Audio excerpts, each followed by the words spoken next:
Welcome back to 3 months in the middle of 1963. A lot of the speaking out that summer was tentative.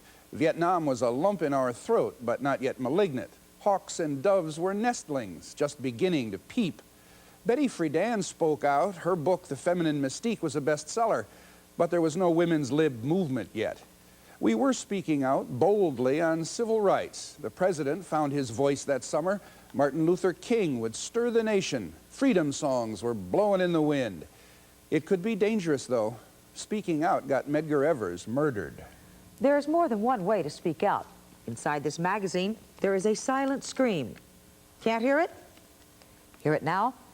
It's a photograph of a Buddhist monk who set himself on fire to protest the stifling of dissent, a practice of his government, a government our government supports. He lives in South Vietnam, or did.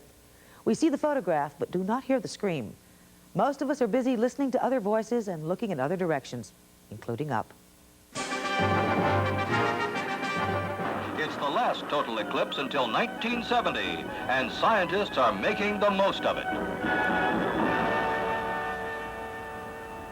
Dr. William Gutsch watched it when he was 16. During an eclipse of the sun, what's happening, of course, is the moon is passing between the Earth and the sun, and it's doing so very rapidly. You almost have to be devoid of a nervous system completely, not to stand there as this false night rushes in and the black disk of the moon is framed by the atmosphere of the sun like a black hole in the sky, and not gasp or have some type of an emotional reaction. It is a very, very moving event. The best advice for watching an eclipse of the sun is don't. No dark glasses are dark enough. A big cardboard box that works like an old pinhole camera is safe. You stand back to the sun and look at an image of the eclipse.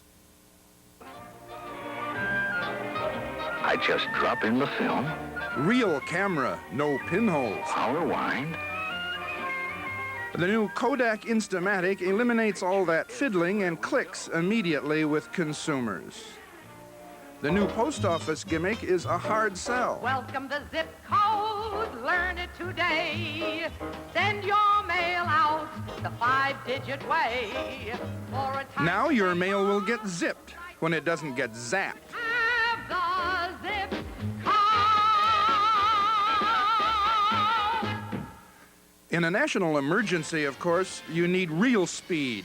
A new weapon is installed in the Pentagon, but it's a weapon of peace.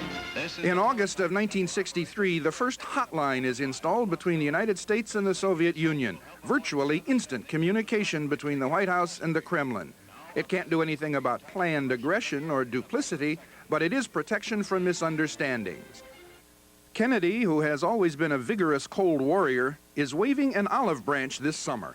On June 10th, in a commencement speech at American University, he asks the Soviet Union to join this country in banning the testing of nuclear weapons.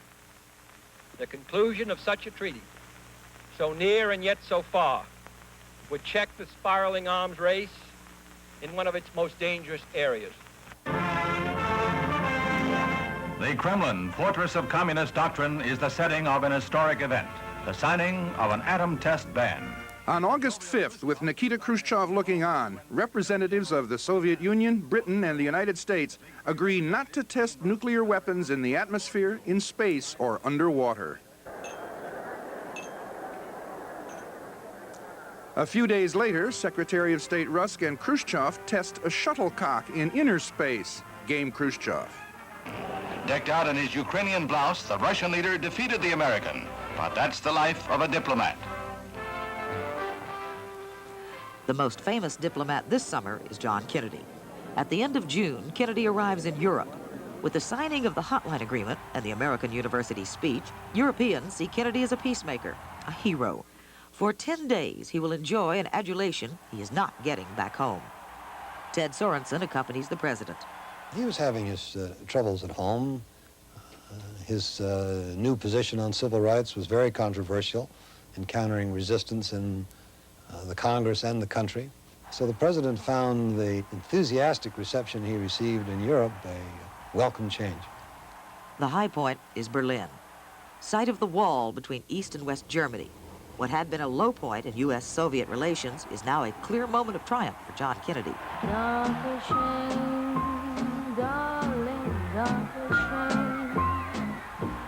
thank you for all the joy and pain. Julian Hildebrand is 17 years old at the time, and Kennedy...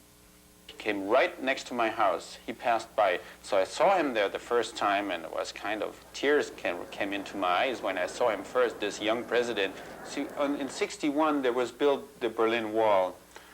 And the only hope for the people from Berlin was America, was the Americans. They protected Berlin, and our big hope was that Kennedy, this young president, could do something for us, and we wanted to show him our respect, and we really loved this man. Checkpoint Charlie. The president will stand looking at the wall dividing the two Berlins, and while Kennedy is moved to make peace with the communists, he remains anti-communist and committed to the security of Western Europe. Next, he goes to West Berlin's City Hall. There are many people in the world who really don't understand, or say they don't, what is the great issue between the free world and the communist world. Let them come to Berlin.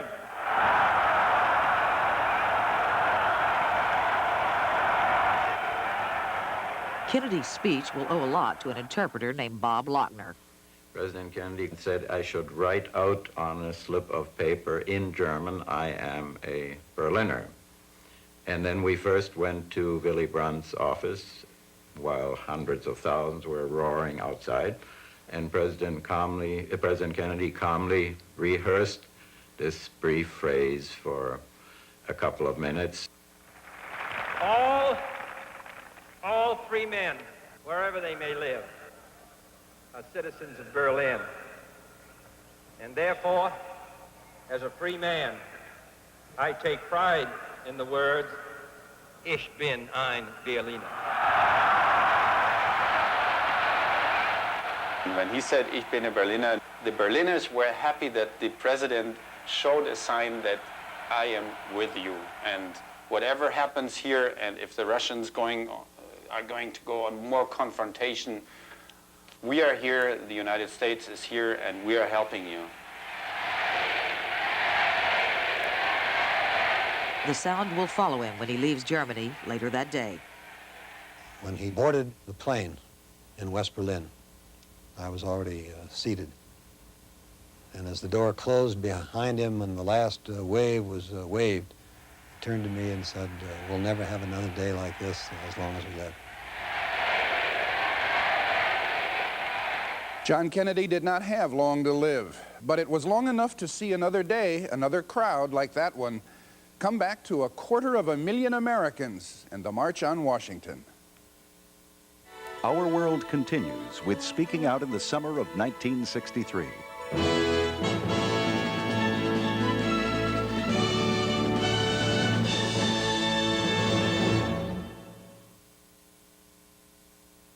Hey, Jenny, what'd you get? Oh, a little care package for my mom. Boy, does this take me back. Velveeta. You take things and you make things better. Snowman melted. Honey, snowmen don't live forever. Why not? In your own special way. Spreading a golden glow everywhere you go. Pouring sunshine on a cloudy day. Now, Jenny, how bad can your hair look? That bad. I hate it. You are so good at the things you do. Always adding so much to Velveeta. Keep writing everything you touch. Thanks, Mom. It's that golden blend of natural cheeses and other wholesome ingredients that make Velveeta processed cheese spread shine. Velveeta. Next time, Mom, could you bring it in person? Keep writing everything you touch. After work at the Silver Bullet. She ain't coming. She'll be here. Will you just take it easy? She ain't coming. Relax. Have a Coors Light. She's just a little late. Well, she ain't coming. Look, what time did you tell her to meet you? 8. 8. So she's an hour late. No big deal. You know, Friday night traffic. Friday night? Man, I told her Thursday night. She ain't coming. There's no slowing down with the silver bullet tonight. Saturday. What's the matter?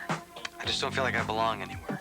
Join the club. A new school spells trouble for Starman and his son. There's something weird about you.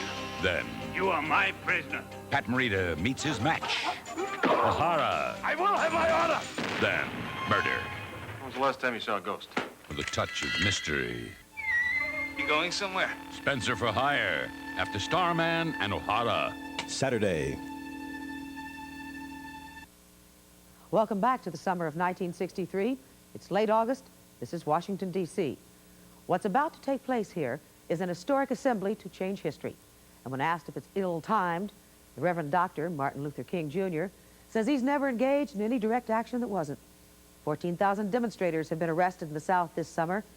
Now it's time to speak out for justice and freedom in the shadow of America's monuments to justice and freedom. Freedom Now movement, hear me. We are requesting all citizens to move into Washington, to go by plane, car, bus, any way that you can get there. Walk if necessary. John Lewis, one of the organizers of the march, was chairman of the Student Nonviolent Coordinating Committee.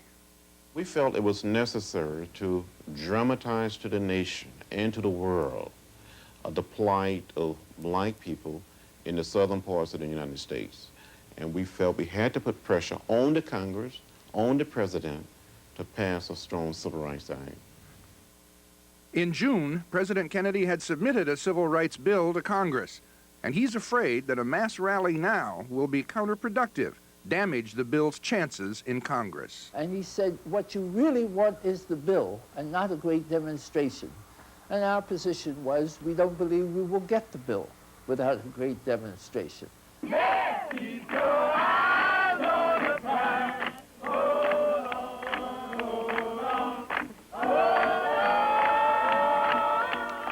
Kennedy agrees to cooperate quietly. A coalition of civil rights, labor, and religious organizations prepares for the rally and takes special precautions to keep it peaceful. One simply calculates how every incident could occur and does what is essentially designed to stop it. For example, the major thing we decided was that we would have only black police inside the march policing, and only white police on the fringes where the Ku Klux Klan and other bigots were coming in, so that you reduce the possibility of violence by having whites arresting whites who misbehaved and blacks arresting blacks who misbehaved. The day before the march, volunteers slapped together 80,000 cheese sandwiches. Get on board, children, children, get on board, children, children, get on board. And they get on board buses and trains, thousands of them from all over the country. Get on board, children, children, get on board, children, children. I've never been in any crowd situation where the sense of idealism, of love, was any higher. Reverend William Sloane Coffin was the chaplain of Yale University. We marched at 5 o'clock in the morning in New Haven, and already among the New Havenites, there was that feeling. The one thing I remember above all others is the press was around us, and they said, Mr. Rustin, it's 5 o'clock in the morning. You said there were going to be 250,000 people here. We don't see 5,000 people yet. Where are they all? I took a blank piece of paper out of my pocket and looked at it. I pulled my watch out and I looked at it and I said, gentlemen, everything is going according to schedule. I was terrified that we would never get the people. Around 9 o'clock in the morning, from every direction that you looked, you could see these people coming in cars, buses, on foot. It was absolutely exhilarating. By mid-morning, there's a swarm of 90,000 people at the Washington Monument. Let us begin quietly and orderly to move out and begin the march for freedom now. What do we want now?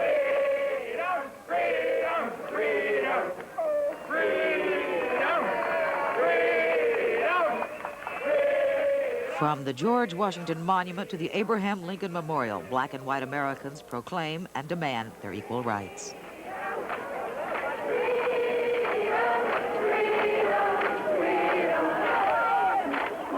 Before a crowd of about 250,000 Americans, the leaders of the march speak, and it is John Lewis who puts it most bluntly. We're tired of being beaten by policemen.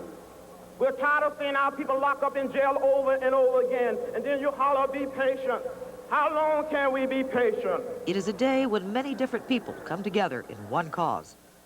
I speak to you as an American Jew.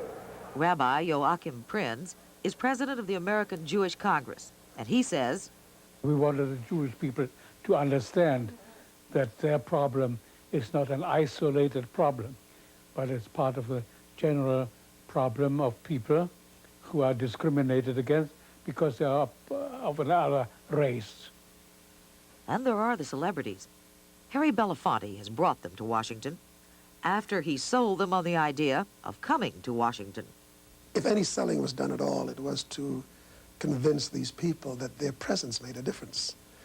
It's not just enough for people to identify with fellow citizens. It would be very good for them to be able to identify with their heroes, with their heroines, to be able to see a Baldwin, a Burt Lancaster, James Garner, to see a Marlon Brando, to see a Diane Carroll, a Mahalia Jackson.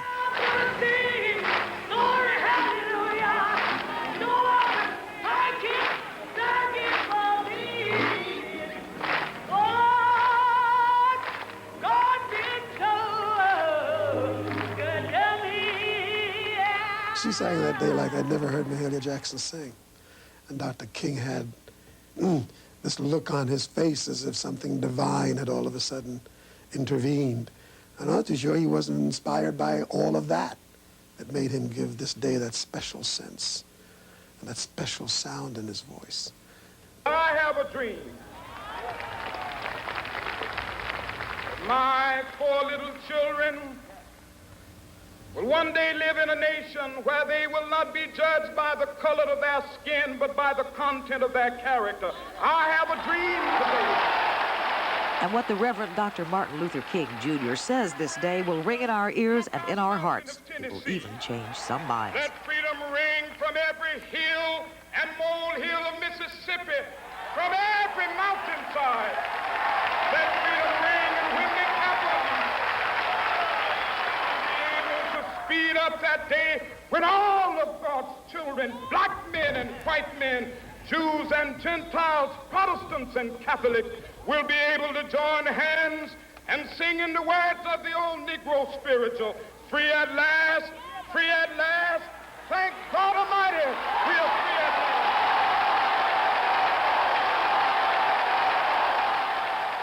I think it will be quite some time again before there shall ever be that kind of spiritual uprising in the hearts of people. The human spirit is like a flame. It flashes up and is soon gone, and you never know when that light and that flame will come again. The flame that leaped up that day in Washington and burned so brightly for a while has flickered and faded, but it has not gone out. Come back to our world and some of the legacies of that summer of 1963. Our world will continue in a moment with Speaking Out in the summer of 1963.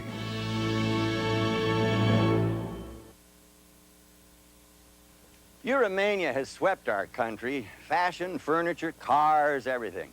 But last year, when the editors of a leading consumer publication chose their 10 best cars, a good old reliable Buick Electra T-Type made the list. Imagine, out of nearly 300 cars from all over the world, the car the editors put among the very best was Buick Electra T-Type.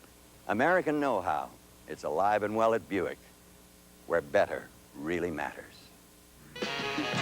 At Duracell, the race to be the best, to be the king of the road, goes on and on. Which is why today's copper top battery lasts up to 30% longer than the ones we made just 2 years ago. 30% longer. Today's copper top from Duracell. No battery lasts longer. Tonight, run away with Robin Leach and see what his lifestyle is like, plus a potential fire hazard in automatic coffee makers. Watch 2020. Tonight. Welcome back to the wind-up of the summer of '63.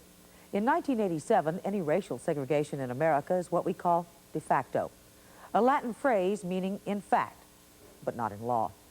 This wasn't the dream Dr. King described that day in Washington, but dreams are about possibility and the future is about reality. Here are some of the recent futures of the summer of '63.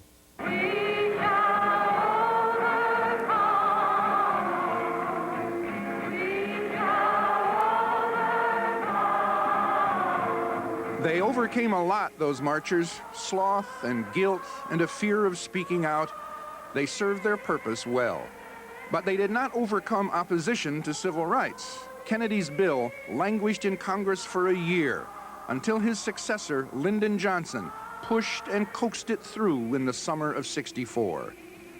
And whites who thought the bill went too far and blacks who thought it didn't go far enough would shed each other's blood.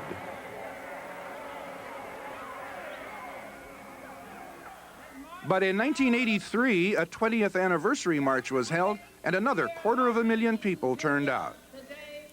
2 days after George Wallace stepped out of the schoolhouse door at Tuscaloosa, David McClattery stepped into the schoolhouse door at the Huntsville branch of the University of Alabama. He went without a hitch. He went completely unaccompanied. Other students registered before him and after him, and he walked in the same way that they did. As for Hood and Malone, the two students at Tuscaloosa, James Hood dropped out of school after 3 months. He later became a deputy police chief in Detroit. Vivian Malone graduated from the university. She now works for the federal government in Atlanta as an equal opportunity officer. In 1982, George Wallace was elected to a 4th term as governor of Alabama, and the majority of black voters voted for him. So you support Governor Wallace? Oh, hell yeah, who don't? Well, he was a segregationist 20 years ago. Doesn't that worry you? So the man's a politician, too. A politician who survived his own mistakes and retired in 1986. Goodbye.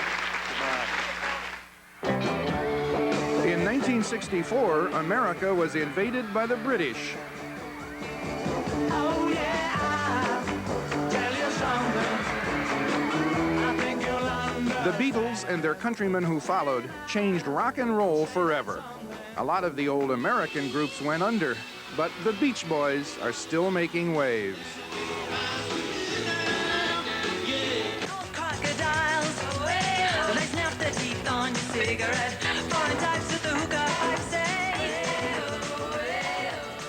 Girl groups are in vogue again. Subtlety is not. Walk like an Egyptian.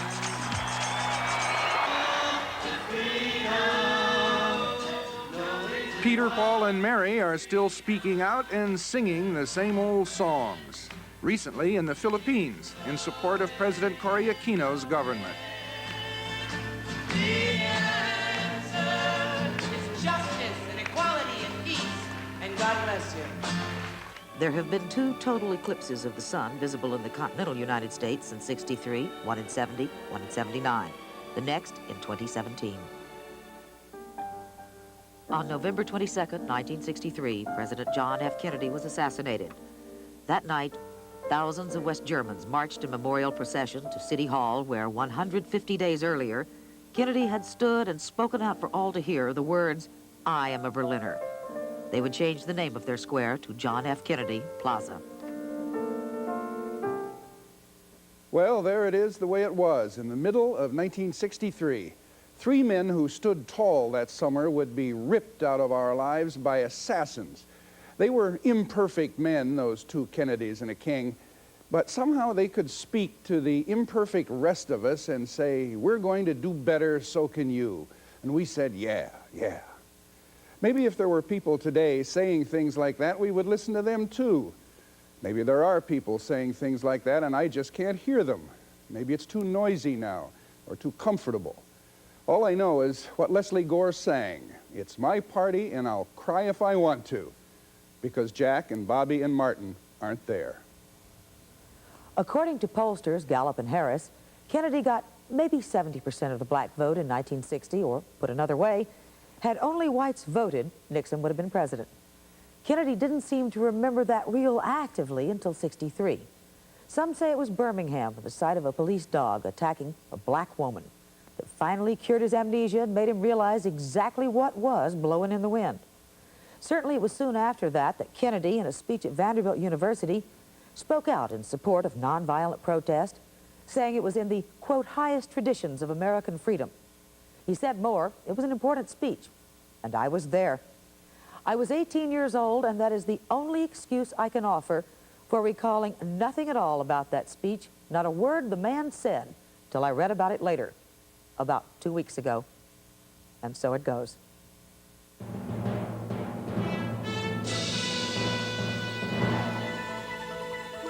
Also in the summer of 1963, Britain's War Secretary John Profumo resigned after admitting that he had lied about his involvement with Christine Keeler, a call girl who was also involved with a Soviet spy. a son, Patrick, was born to President and Mrs. Kennedy on August 7th. On August 9th, Patrick died. Pope John XXIII, the architect of reform in the Roman Catholic Church, died. He was succeeded by Paul VI. David Ben-Gurion, the Prime Minister of Israel, resigned. He was succeeded by Levi Eshkol. Paris celebrated the 800th anniversary of Notre Dame Cathedral. Jack Nicklaus won the PGA Golf Championship. In Nigeria, Dick Tiger knocked out Gene Fulmer to retain his middleweight championship of the world.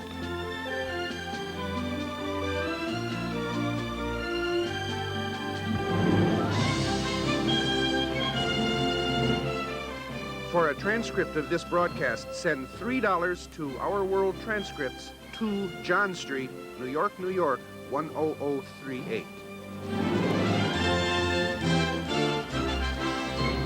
For the Our World Viewer Guide, write to Community Relations, ABC, 1330 Avenue of the Americas, New York, New York, 10019.